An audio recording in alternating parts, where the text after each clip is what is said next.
This is Hagia Sophia in Turkey. A site originally built in the year 537 remained a cathedral till the year 1453 before it was turned into a mosque for the next 5 centuries. In 1935, then president and the founder of Turkey, Mustafa Kemal Ataturk, turned this mosque into a museum until earlier this week when the current Turkish president, Tayyip Erdogan, announced it will now be reverted back to being a mosque.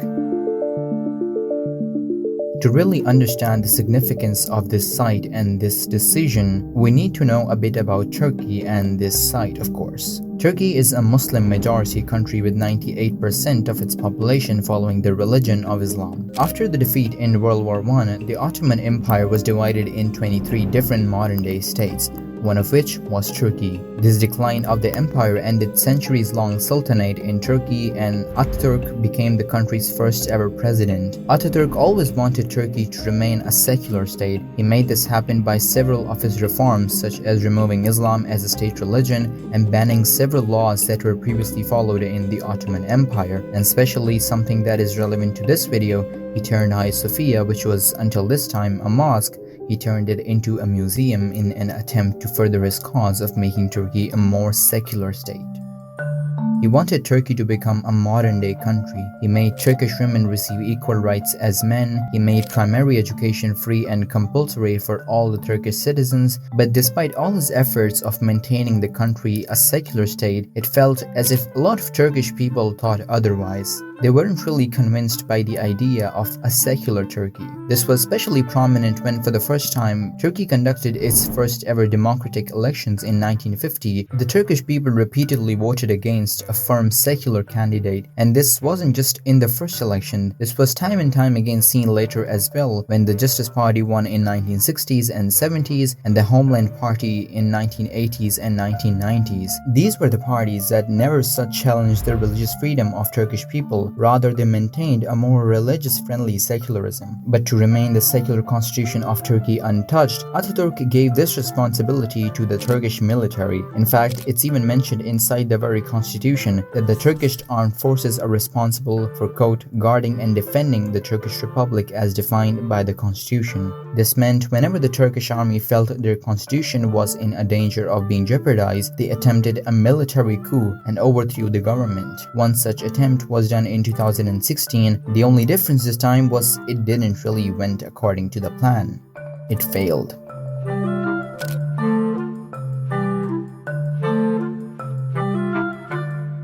The current Turkish president has already completed his 2 terms as a prime minister. Then in 2014, he stood up for the presidential position and he won again. He wanted his powers of prime minister to stay with him, so with the help of some reforms in the constitution, he got all the powers he had as a prime minister and he could have. And in 2018, he abolished the prime minister position. It's unarguable that his previous terms brought a lot of economic and structural growth in Turkey. Just for a reference, during his first tenure as a Turkish prime minister, Turkey saw an average of 6 to 7% GDP growth per year. Public debt went down, spending on public services went up, and overall Turkey was really growing. But lately, things haven't been going out the same. Since 2016, unemployment in Turkey has started to rise. The GDP growth has been stuck between 0 to 1%. This obviously sparked a lot of criticism from journalists. And so for the past 4 years, only to be beaten by China in 2019, Turkey has remained the worst country for putting journalists behind the bars.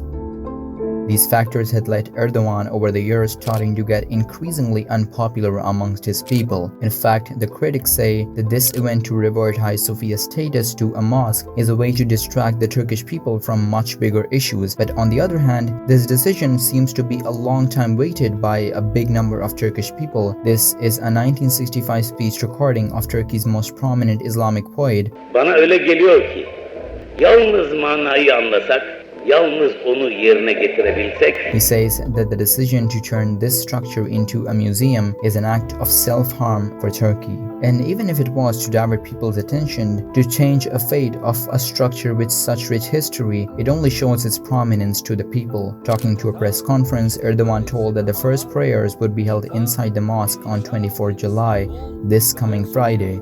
So, how did the people respond? So, obviously, as I mentioned, the structure holds a huge religious and political significance amongst Turkish people, and the decision to revert its status has been a long time seen by a big chunk of Turkish people. But people outside Turkey, let's just say, they aren't really mesmerized by this. Turkey's northern neighbor Greece has repeatedly objected in a debate of reverting Hagia Sophia's status to a mosque, to which Turkey replies that the fate of this structure is one of Turkey's domestic matters, one which doesn't allow the interference from international players.